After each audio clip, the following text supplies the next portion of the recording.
alternative Digitalk. Real issues, real talk.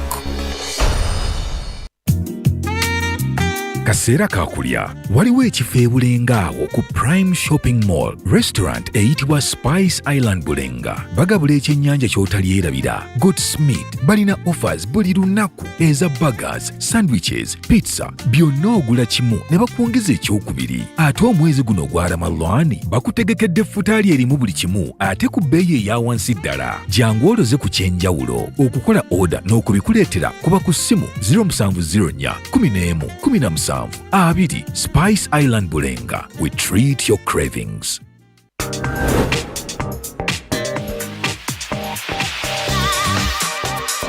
Hello beautiful people, you're welcome to the Snap Talk with your girl Teddy Tenjo every Saturday right from 6 to 7. Naku zino twajjirwa flat tummy. Tukyayambalako ku ngoye obutukwata. Wajana ku body shaming. Speak up. Gendo ba confronting. Obagambe ekyo kyemukola si kirungi. Towerabira nti tuli wano ku the alternative Digitalk. Mukwano gwange gwaliye. Topic kiki wandiyagadde twogereko. Is it about family? Nga nze tata wange amanyira nkola n'obuvunaanyizibwa nyina bungi. Era agezaako n'anyamba yambako yanda. Naye kumukubira kumubuuzaako. Noga mama we bali kunzaala. Is it outside family? Is it society? Oh, could it be relationships? Come and visit, call me. Simanyanga I miss you bichi. Especially embeera y'obudde si nnungi. Naye n'omuntu akwagalira mu season aba takwagala ze nkubuulira. Just be commenting a topic yonna gyandiyagadde twogereko tujja kuba tujogera kwano ku the alternative Digitalk ku share enganzi the Snap Talk.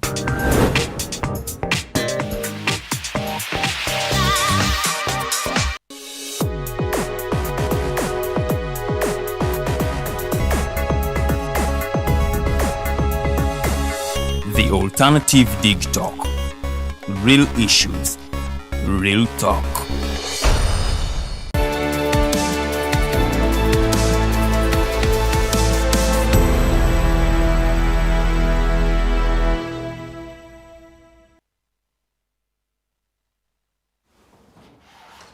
Our viewers, good evening. My name is Norman Tumuhimbise. We are streaming live from our studios in Uganda, Kampala as a city in Africa. And in our show today, Afro-Caribbean Link, we are privileged to have a very wonderful guest who has served in the Guyanese Defense Forces a time ago when we were discussing off record. He told me that he retired in 1989. I was like, my, because I was simply, I think 4 or so years old when he was retiring. He's Mr. Aubrey Retemyer. I hope I'm pronouncing your name correctly. I will ask you, retired Major Aubrey Retemyer, to kindly say hello to our viewers, and then we shall proceed in our Afro-Caribbean Link. Our viewers, we are streaming live on our Facebook pages. That's the Alternative Uganda and Digitalk TV on our social media pages. So may I ask you, Mr. Retemyer, to say hello to our viewers? Well, good day, everyone. I would like to take the opportunity to say that I'm really appreciative of the opportunity to speak to brothers both in the Caribbean and South America, as Guyanese in South America, and brothers in the continent, so we can further our relations, we can strengthen our bonds, we can work together for a more successful African community. So I hope that during this 1 hour that I have on the program, I'll be able to answer questions, maybe make some suggestions which could be helpful to all of us. Okay, that's good to hear from you. For emphasis, in Uganda it is 7 p.m. and in Guyana it's midday, and also in states in Washington where you are, it's also midday. Maybe for our viewers who have not known you, briefly you could tell us who exactly Mr. Aubrey Retemyer is. Maybe some brief bio about you, yourself, and what you have done, especially in terms of your services as a soldier of Guyanese Defense Forces, briefly, and then we shall dive into the exact topic or discussion of our day. Well, by way of biographical information and data, I was born in Guyana, grew up in Guyana, and I attended various schools and institutions, academic institutions in my home country. I joined the Guyana Force in 1972, in June of 1972. And at that time, Guyana was experiencing problems with the Venezuelans. Only recently we had an uprising in a part of the country, supported in part by the Venezuelans. And our country had just gained its independence in 1966. And so it was just a matter of, it was a young country. And we considered the threat from especially Venezuela a serious one. We also have problems, we had then and we still have some problems with the eastern border, which is the Suriname border, Surinamese on the east, Venezuelans on the west. Brazil in the south was perhaps, or it was a stable border, but we also we were concerned with rebels operating in the south of the country.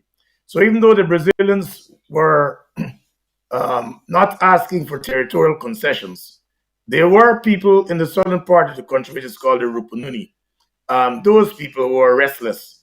And so the Guyanese government felt that we ought to have an army which at least could defend our territory to some extent, even if we'll have to appeal for external help, because Guyana has less than 1 million persons, inhabitants. Venezuela has several millions, so that in any case, they were much larger than we were, and they were better armed. In any case, the Guyanese government felt that we ought to have trained army officers, and because the British government was offering us some courses, but that was taking too long, because they would offer about 2 or 3 places per year, and that would be inadequate for our establishment and the growth anticipated by the government. So we started a local training, and I was in the 3rd batch of those officers trained locally. I overseas training afterward in several countries, but the initial training was done in Guyana. I moved on to do, I served in the infantry, I served with the engineers, and I was in charge of units that were in varying sizes. You start off as a young officer, as a second lieutenant, dealing with a platoon.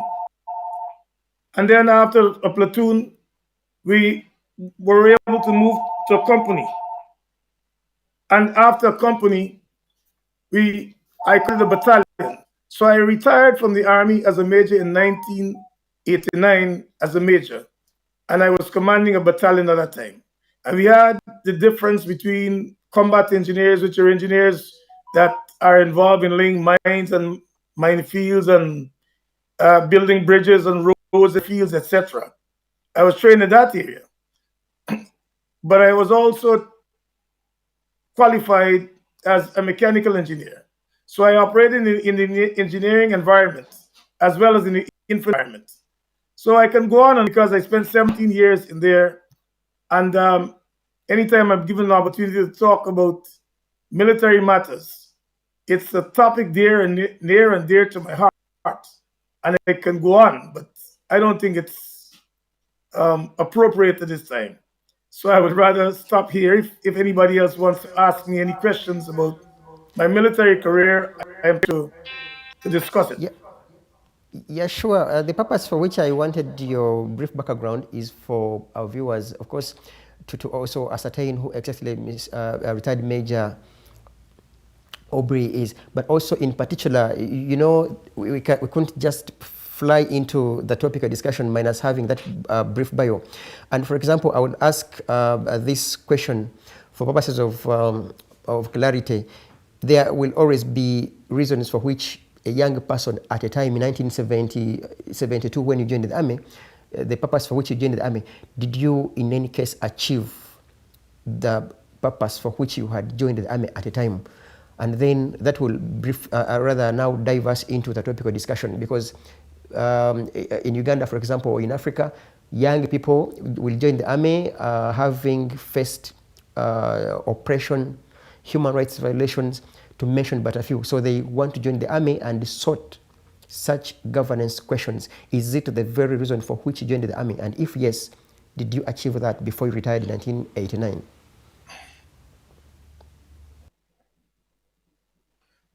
Well, I believe that the reasons I offered then when I joined the army are still valid up to now. I joined the army for 3 reasons. I stated that along people which we were required to use at the time. And it seemed to me then that war was between ourselves and the Venezuelans was only a matter of time. And I joined the army and have proper training well in advance of a conflict than to be conscripted when we did have a conflict and be pulled in and therefore unable to do a job of defending myself and my home country. That was the first reason. And the second reason I explained was that in the army, I knew it would have given me the opportunity to travel extensively in the country and out of the country. Guyana is a country which is on the northern edge of South America. We hardly had roads to any of the borders, and the road was developed. So few Guyanese were able to travel around the country in any timely manner to see the country as a whole and to meet other communities. I knew that if I joined the army, that internal traveling would become easy because we have locations over the country, and I would be then in a position to visit various parts of the country easily. And the third reason was that the army paid very well in comparison to other organizations, and I felt that this was something which was attractive to me at the time, and as a result, I sought to take advantage of it. So I stated those 3 reasons in 1972, and I stated that they're valid, or at least I felt they were valid then and now. Okay, that's a very interesting one. I do not know whether I should reserve my question in regards to that before we now begin our topical discussion. But at the back of your mind, I will ask you before we close this show on whether you are convinced with the conduct, apparently, of the Guyanese Defense Forces.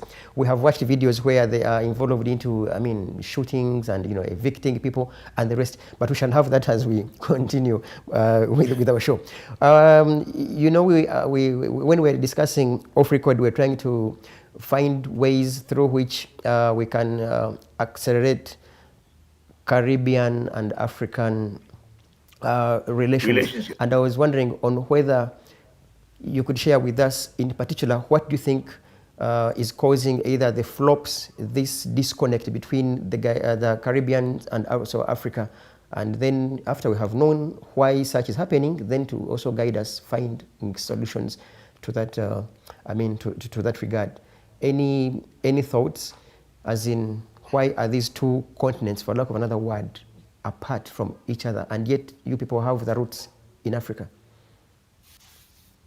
Well, my opinion is that over decades, in fact centuries, the Western press has worked very hard to sow seeds of discords and mistrust between those of us in the diaspora and you on the continent. Those of us who were born in the diaspora, whether in Guyana or and I'm making a distinction now between the Caribbean and Guyana, because some people insist on the difference, but culturally, we're all the same. But those of us in Guyana, those in the Caribbean, those in the United States, Canada, and England, and other countries, the general diaspora, we are that the African brothers, the ones on the continent, do not want to see us. They feel that we are inferior. That's why our foreparents were taken as slaves. And the West make this big deal so that a lot of persons in the diaspora feel convinced the African continent do not want us. You on the continent on the island are told yes. And as a result of the mistrust on both sides lead to this hesitancy in really meeting with each other and working together. I have gone to the country, I guess it would come out at some point. I had to visit the continent time and again, and this is a pack of lies. I have been able to talk to people over here, talk to people in the United States, Guyana, and the Caribbean about the warmth which was received in Africa. For example, I was able to visit South Africa once, Zimbabwe twice, Zambia twice, Nigeria twice, Ghana times. I've been to Tanzania, Senegal, Ghana, and Sierra Leone. So I am familiar with some countries in South Africa, some in West Africa, and at least one in East Africa. I've never been to North Africa.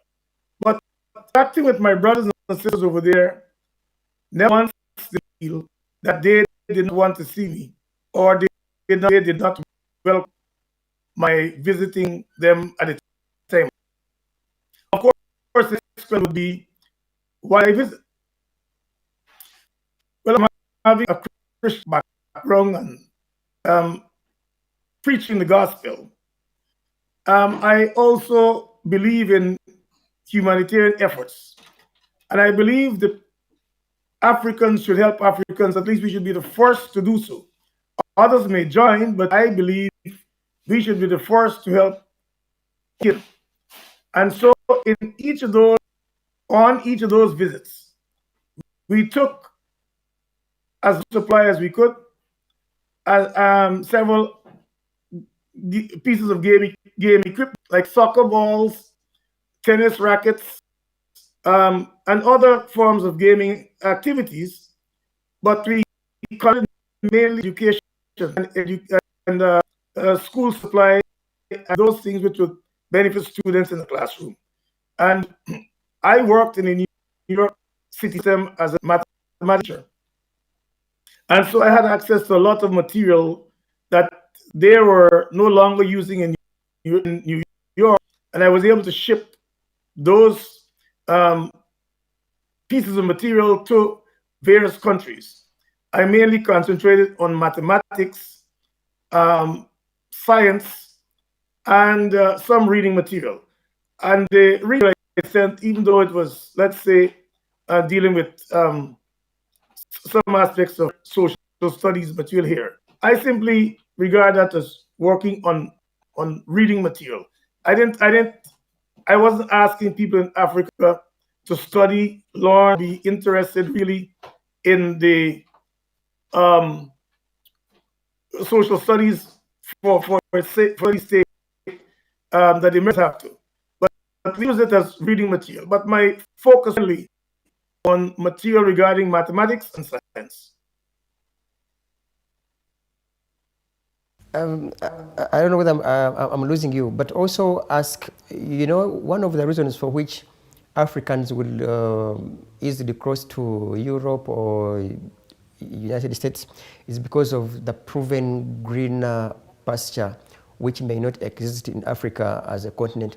Are there specifics in the Caribbean that could attract Africans to pick interest in shifting, yes, or even, I think, moving there for such greener pastures, and the vice versa is true? Do you think there could be some opportunities which the Caribbeans could tap into that are in Africa that are not in the Caribbean?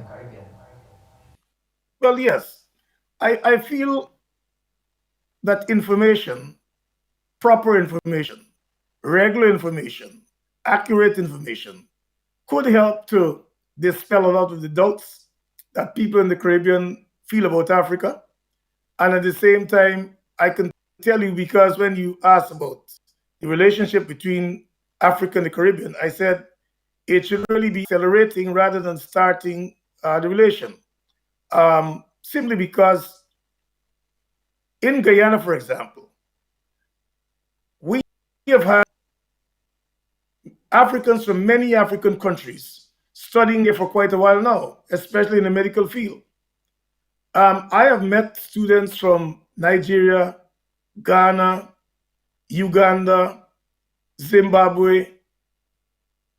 and other African countries studying medicine in Guyana. The problem that we had then and still have now is that there are no direct flights between the continent and Guyana.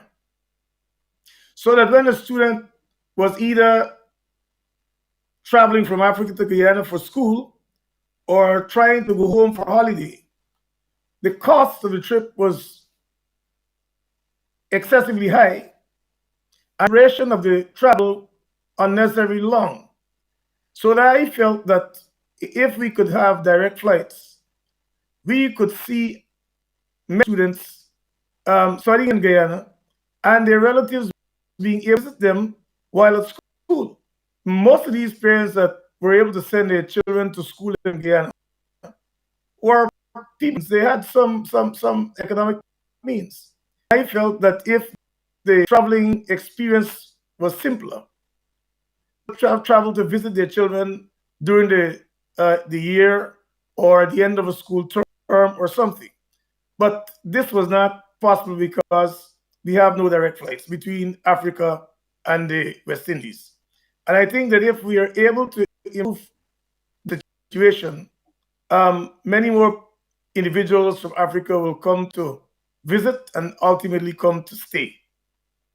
For example, if somebody is traveling from Guyana or the West Indies to Africa, invariably they have to travel to New York or London and then come all the way back down south to Africa. Flight time in Guyana and New York is 5.5 hours. And we have about 5 to 6 different airlines flying this route every day. The flight time between Guyana and Accra is 6.5 hours. I guess the Senegal will even be shorter. And we have no airline whatsoever flying that route. So that the people that want to travel from Guyana or the West Indies to Africa have to come up here, and then may not be requirement fixed so that they can't transit through these countries except having a lot. And the day we can fix that direct flight or between these locations, I think you would have a whole lot of movement in the Caribbean and as you've never seen before. The other thing I need to say is that the government of Guyana, which is dominated by some Indians, that government has become hostile to Africans. I have assisted dozens of Nigerians that were coming to Guyana to settle in. Many of them, after they settled in, could not permit because the government that I worked with, which was the Brain administration between 2015 and 2020, that government was changed after an election, and many of the continental African brothers and sisters, whose papers they could have been given work permits, some of them were eligible citizenship, all those things were simply put on hold until it was frustrated, and many of them have left. During the Great Administration, which lasted 2015 to 2020, I have had dozens of Nigerians passing through, and I was in contact with dozens, I believe there were hundreds, and thousands more wanted to come. So it wasn't a question where they were not seeing opportunities. I know of persons coming there who wanted to get involved in producing paints because they worked in factories in Africa that were paint producing. I knew that some wanted to do agriculture.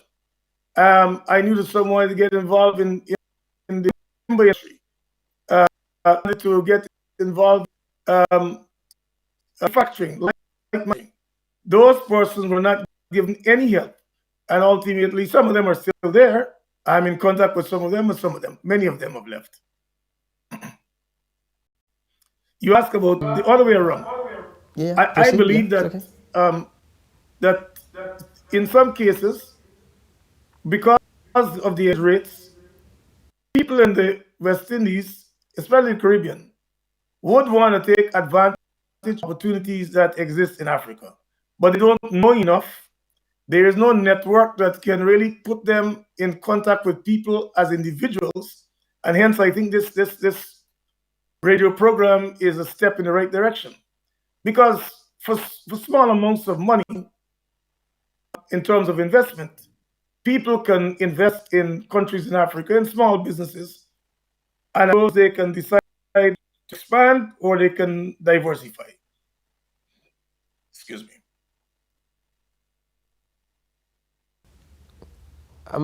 I seem to lose you. No, I've stopped talking. I answered the question, and therefore I should give you another opportunity to ask. There was some bit of disconnect.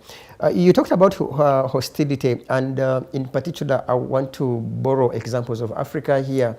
Everywhere there is a political question, and it brings about suppression of citizens, human rights violations, and this is proven by the conduct of security forces in any of the countries.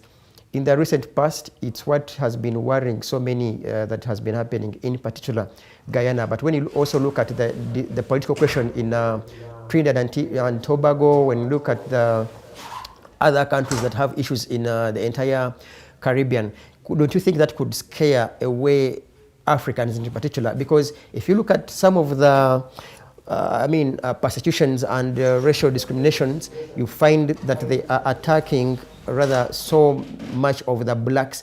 Don't you think that could also be one of the reasons for which Africans may shy away from engaging or from strengthening their relations with the Caribbean countrymen?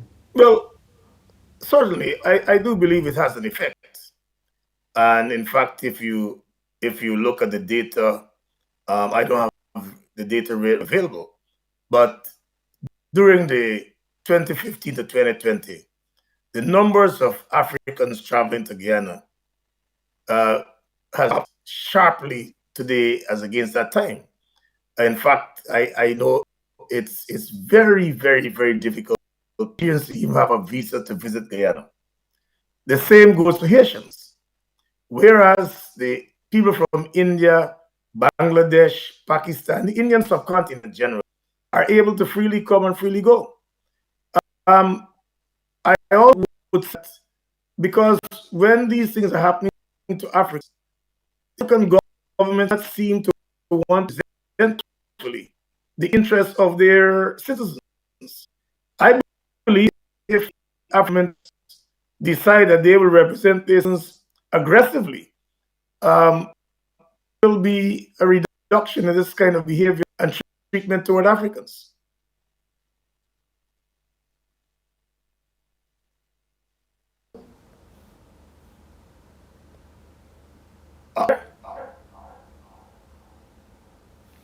You hear me? No, I did not. What about now? You hear me? I hope you do. Yes.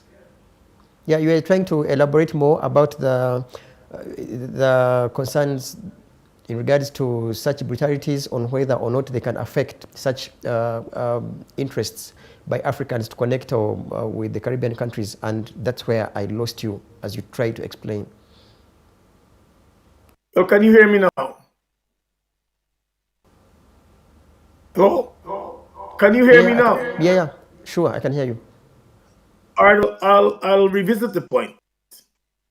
I said that there is a sharp decline, at least in Guyana, where Africans were coming in to the country in large numbers during 2015 to 2020.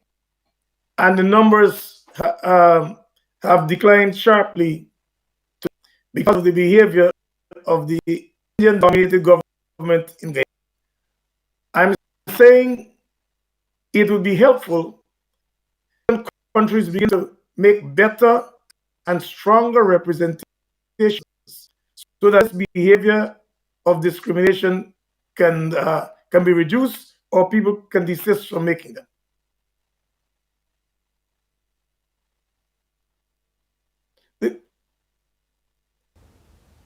Is that clear to you? Yeah. You talked about the government's response and how it is responsible for such violations. But then, as a senior citizen, given your profile and mark you and mark all of us, you served already in the Guyanese Defense Forces. Have you people had any forum through which you could discuss with the present government to ensure that such, first of all, to educate them that such violations may scare away people, but also guiding them on how best they could strengthen the relations between their countries and in particular Guyana, where you come from, with Africa? Sir, let me cut to the chase. We're not just having passive racism in Guyana; it is active.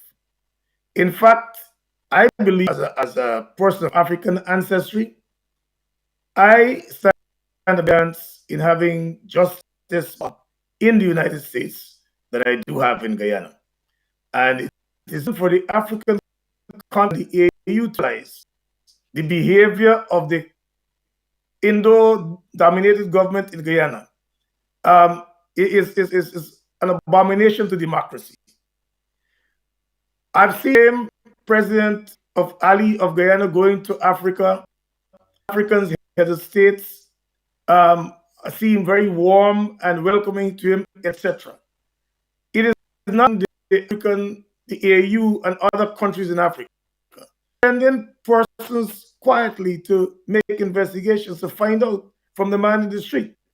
Why is it that between 2015 and 2020, you had hundreds, if not thousands, of Nigerians coming to Guyana, and all of a sudden, the country is still there, the economy is expanded, everybody else is expanded except for the Africans.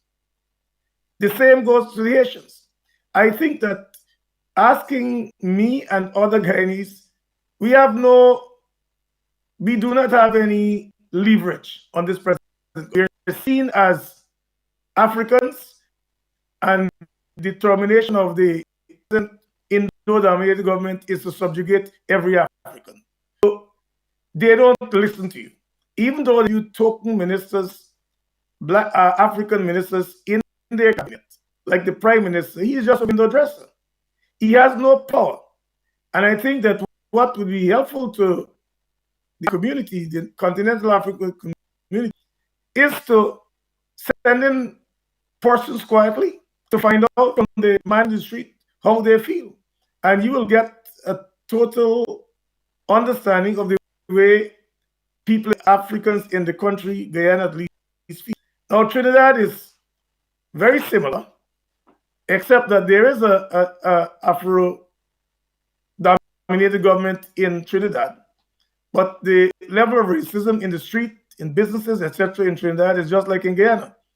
The economy is controlled mainly by Indians, and at every day do what they can to sabotage African businesses. And this was historically set in this way by the British.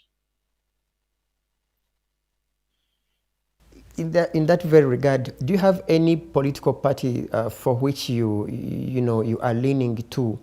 And if yes, I wouldn't want to preempt your answer, but if yes, could it be wise also to go through such a political party for which you are leaning to and maybe push for such an agenda, as in strengthening of course, democracy? Because where there is no democracy and good governance, trust me, even if it's a home where there is domestic violence, trust me, you won't get visitors, because visitors and they don't want to come into your home where you are fighting with your wife or throwing saucepans at your kids.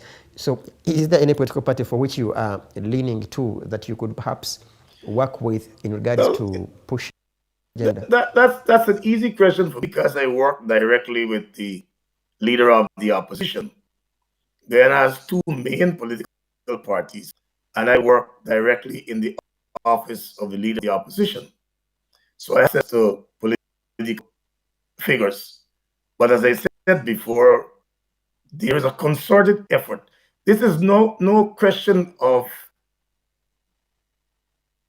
dominated government wanting to work with Africans. This is deliberately set away that they will do everything to hinder, restrict, and reduce your influence in the country. So they have no interest in us. As regards our own contributions to Africa as a party, one reason we as Africans in Guyana were quite hurt was because the amount of help we got to free Southern Africa, South Angola, Namibia, and other countries. Prime Minister Burnham, he later became President Burnham, gave tremendous help to those African countries in the South. And while he was alive, we enjoyed good, strong relations between the continent and Guyana. Burnham was prepared, and he did, while all the other countries in the Caribbean refused. Let's take the situation in Angola. When Cuba was sending troops to fight in Angola and Southern Africa, the Cubans needed and refuel more in the Atlantic. They flew the planes from Cuba to Guyana. There's where they refueled. And then they took off from our airport straight to Angola. Many other countries today take, but we suffered economically because even though we were in South America, we were regarded, and you can look in historical documents in Africa, we were regarded as one of the front lines, even as Zambia was regarded as a frontline state in Africa when fighting against the whites in Zimbabwe. We were regarded as frontline states. My president refused compromises that would endear him to the West. Instead, he stood up for the freedom and liberation of Southern Africa. That's why for us it was a tragedy when he was not given the Oliver Tambo Award years ago when his name came up for that. And this is something which we intend to work for. But let me go back to this.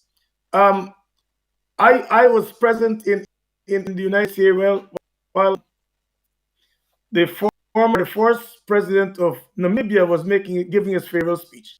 And he told of Castro's concern to get troops. I think it was about 30 to 40,000 troops from Cuba to Angola.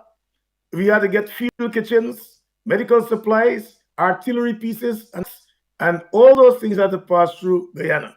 And we suffered economically because Senator Moynihan of New York and Torricelli of New Jersey made every effort to destroy our economy because of the effort that we had to the continent. We will definitely, I don't want to sound like I will push you onto the wall, but it's my role in any case for purposes of substantiating some of these issues.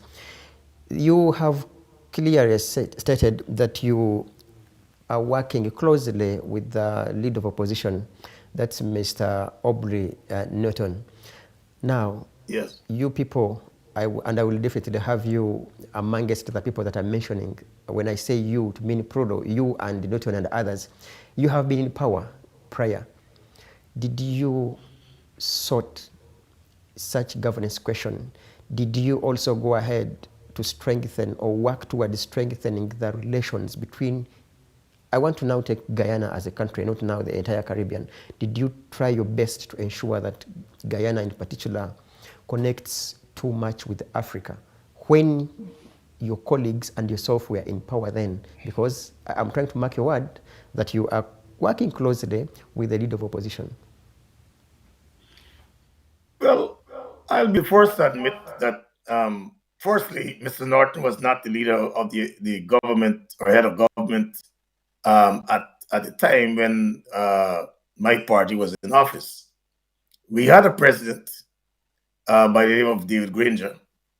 And he was told many times, I personally encouraged Mr. Granger and the then Foreign Minister College to try to do everything to expand or the number of embassies we had in Africa, work with African organizations to really help Africa and to strengthen the bonds between the diaspora and the continent. I do not think that they paid enough attention to it. They did not. But on a personal level, I have helped several Nigerians, Ugandans, and nationalities. I have personally helped them as much as I could with whatever resources I had, financial and otherwise, so that some of them are still in the country.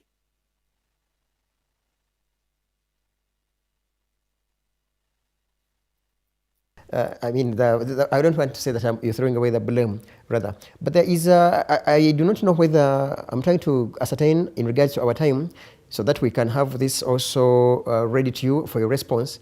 One of your viewers says, there have been calls for various individuals to have the voters register cleaned. Isn't it ironical that you're saying that the voters list is bloated and cannot produce credible electoral results, but the PNC is going ahead into the polls using the same results?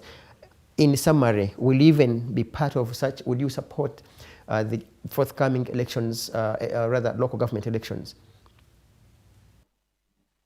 We have submitted a menu of options to the leader of the party. Ultimately, it would be his call whether or not he would support it. For many of us, it's difficult because with the bloated list, the results will not be creditable for the local government elections. And we are convincing the international community that if we were to participate in local government and then refuse to go forward in the general elections, it would be difficult for us to explain what we thought was the difference. I still believe that the party has not made a final decision because, as I said before, options were offered to the leader of the party, and he is still to really make on whether or not we will go forward. But on a personal level, I do not believe we should go forward. The list is bloated. That's interesting. At a personal level, you wouldn't believe that participating in these elections is going to produce anything fruitful. And you have a political party. Have you? Should we take that as a minority stand? And if yes, have you tried your best to convince Mr. Norton, the leader of the opposition,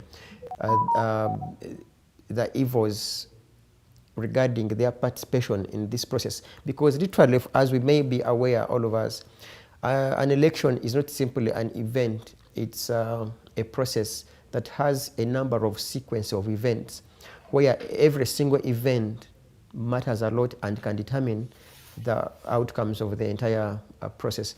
So now that at a personal level you wouldn't see sense in participating, have you tried to convince your colleagues in PNC, in regards to either boycotting or advocating for better reforms for purposes of having beautiful results thereafter?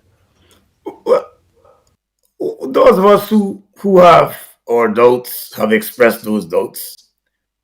But I could tell you the leader is also under pressure to participate, to believe that we have tongues, we have some cities or tongues in which we have a strong showing, and the rule is we have a difficult.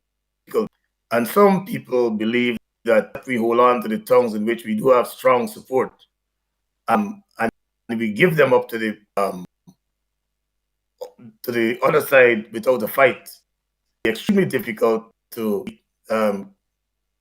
regain power. National elections as they'll control some of the machinery.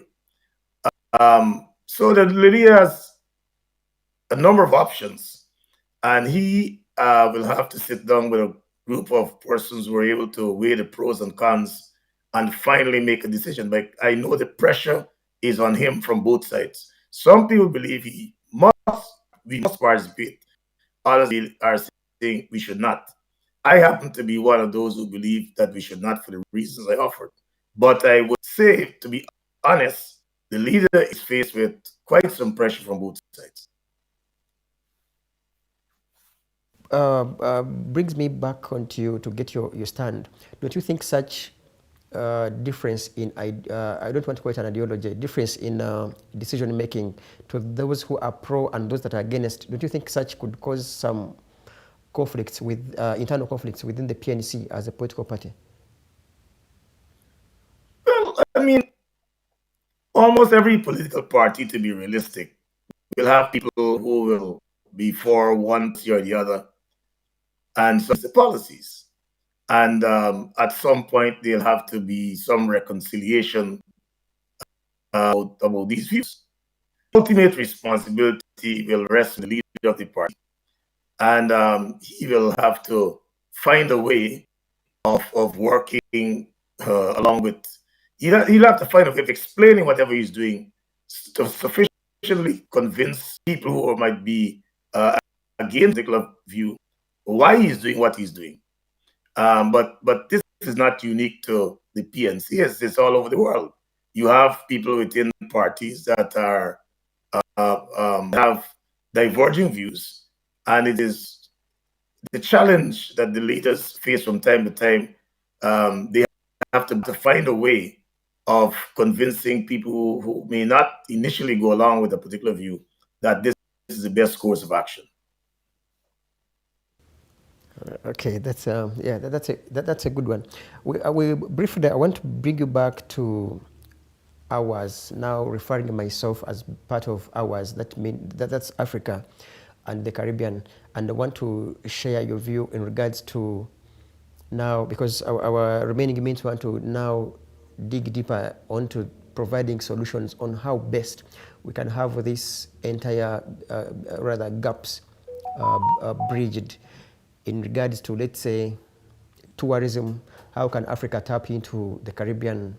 In terms of labor, how can either Africa or the Caribbean tap into each other's capacity? In terms of I've talked, investment and the rest. How best do you think these two can work together? Well, there are people in Uganda with, I would assume, substantial amounts of cash, and may want to get involved in agriculture, but they don't have access to lands. In Guyanese, we have lands owned by Afro-Guyanese, and we can make those pieces of land available in partnership. There are people who may be involved in light manufacturing, and if they were to come to Guyana and meet with various groups, we can assist.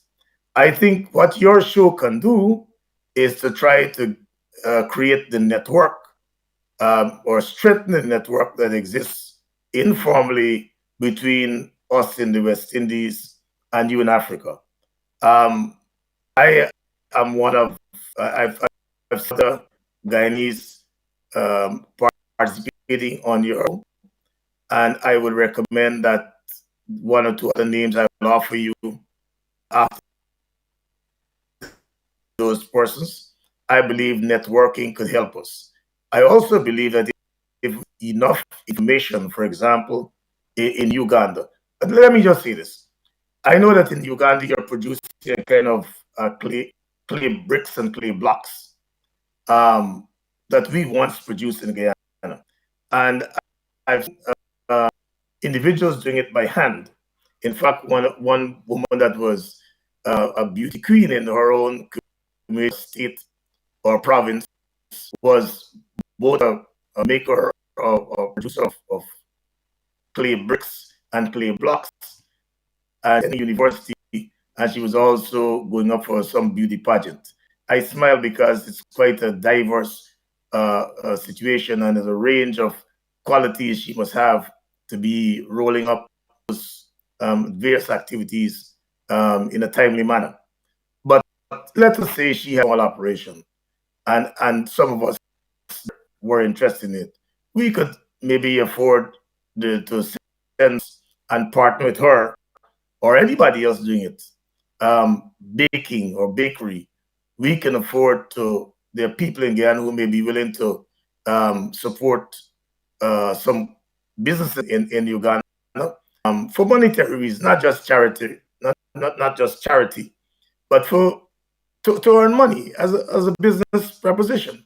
And I think these things may be small if we start with them, and interest begin to grow.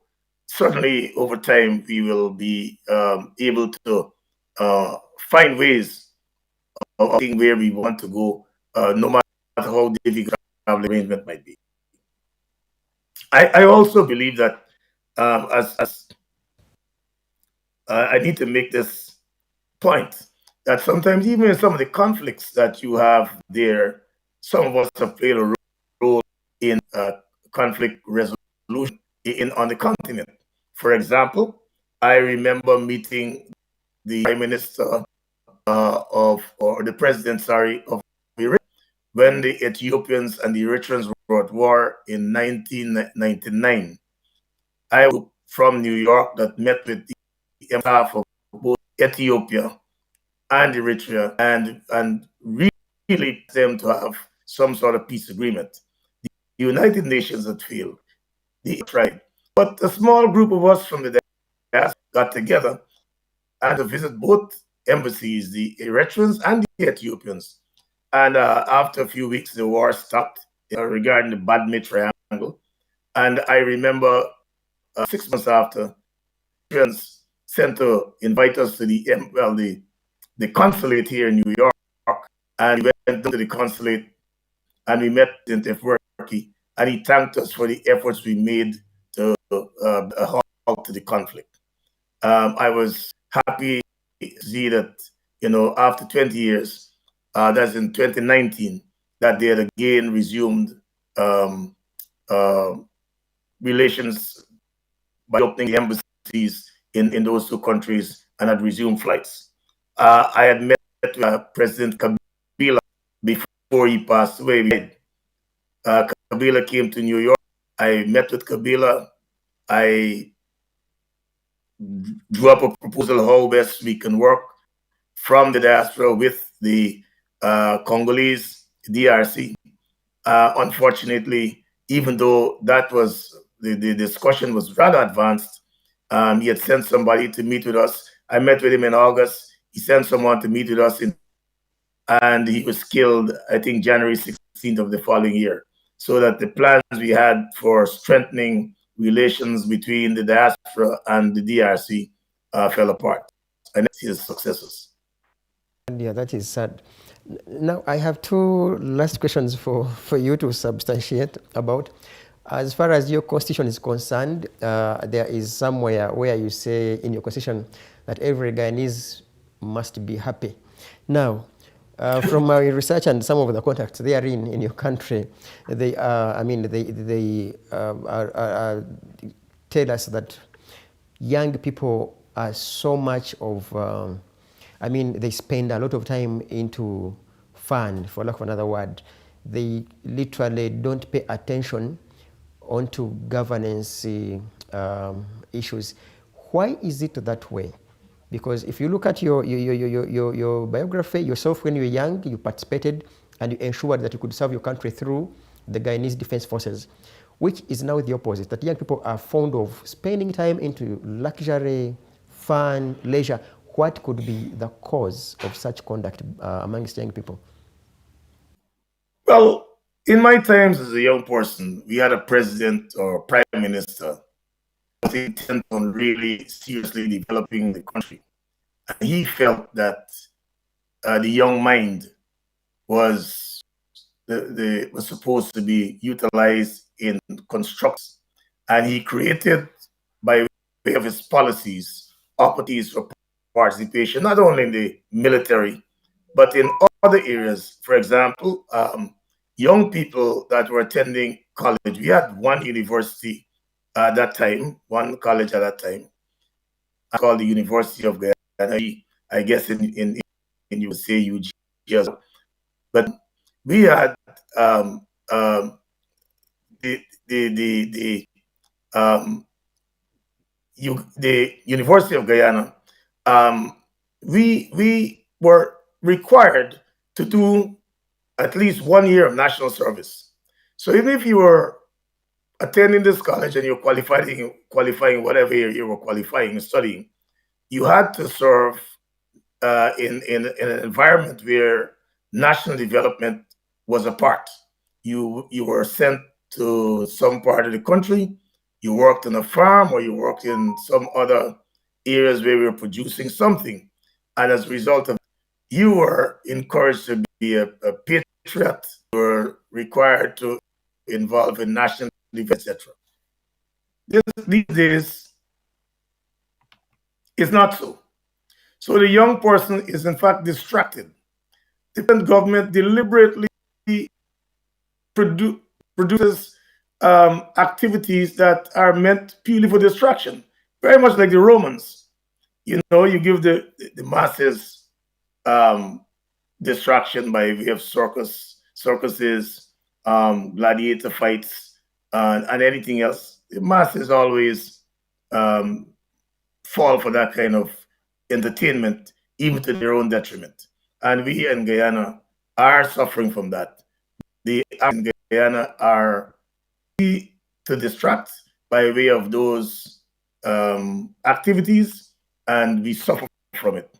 And this was gradually changing while people from Africa were coming in, because young men came in. They came in with a totally different orientation. Young women too came in with a totally different orientation. I think it was catching on. Where here were foreigners who country. Some of them were marrying. They were acquiring land. They were building homes. And I think if this would continued, the cross-pollination would have helped us a whole lot. So I can't make excuses. The fact is we have fallen and continue to fall prey to cheap distraction, because that's the approach to dealing with us. Last question. In these remaining minutes, we literally have 4 minutes, and I will ask you to precisely answer this question, and then we shall call it a day. I understand that majority of you people, Guyanese, and of course with some other countries, you have dual citizenship. That it's very easy for a Guyanese to have a Guyanese passport and also American passport. And so are the homes, that you have homes in Guyana and have homes in states. Isn't this in some way compromising with your agitation to fight for good governance in your country, just because you have another country which is slightly democratic and you find it okay that even if Guyana is messed, in any case I will be in Washington or I'll be in New York, I would enjoy America and desert my country? Isn't it in one way or the other compromising your efforts to fight for good governance and a good country? Because you can literally live in America without, without any strings attached. Could you substantiate onto that? Because most of you people, that is now factual, that you are either in states, either or. Isn't this compromising your efforts to fight for a good Guyana? I feel I don't quite go logic. People move around in order to improve individual situations and circumstances. Many of us came out here because we felt that you had opportunities over here that we did not have in our home countries.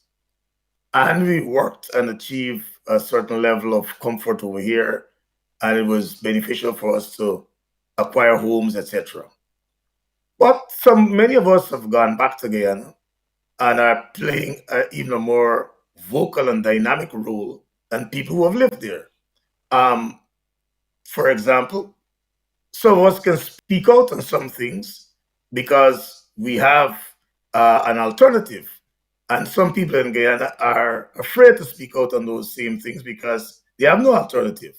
We can lobby here for support from our congressmen and congresswomen and other state and federal officials to put some degree of pressure on the government in Guyana because we are citizens here. The people that invariably, the international community can apply considerable pressure on any government in Guyana.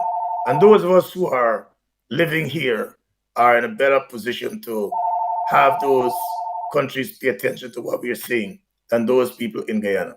But I think that many of us put up a tremendous fight regardless of having homes here or not. So I do not think that we are simply prepared to let what happens there go on without addressing it.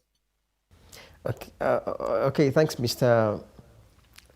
Aubrey. Now, in less than a minute, you could you could say your closing remarks, in particular, calling upon young people to be proactive and participatory. Also, in regards to the forthcoming elections, local government elections, and generally your final call to the leadership in Guyana and other Caribbean countries, and then we shall call it a day. All right. Well, that's a lot to discharge in a minute, but I would like to say thanks to you and to your supporting staff for having me on your program today. I think it's a step in the right direction, not just for any one of us in the diaspora to be able to directly interact with you in Africa and anyone else on the continent. As regards our activities that would strengthen relations between the two continents, I would appeal to Africans to be aware that we want to join you, we want to come home, and that whenever you people from the diaspora try to welcome them, thereby debunk the myth that don't want to see each other.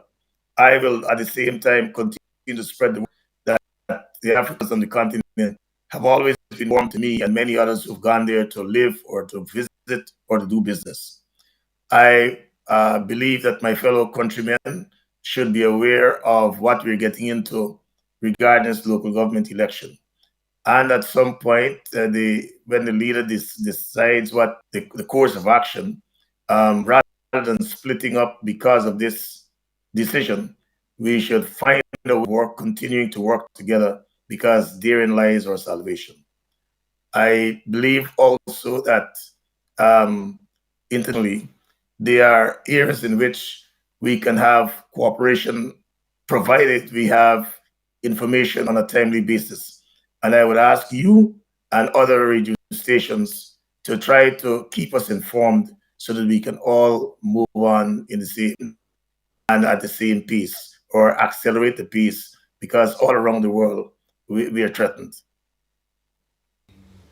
May God bless all of us, and definitely you, and wishing you all your best and the best day. I understand it's coming to 1 p.m. I think I wouldn't be wrong to wish you a good lunch. And from Uganda, it's 8 p.m. Catch you next week, same time, same station, Alternative Digitalk.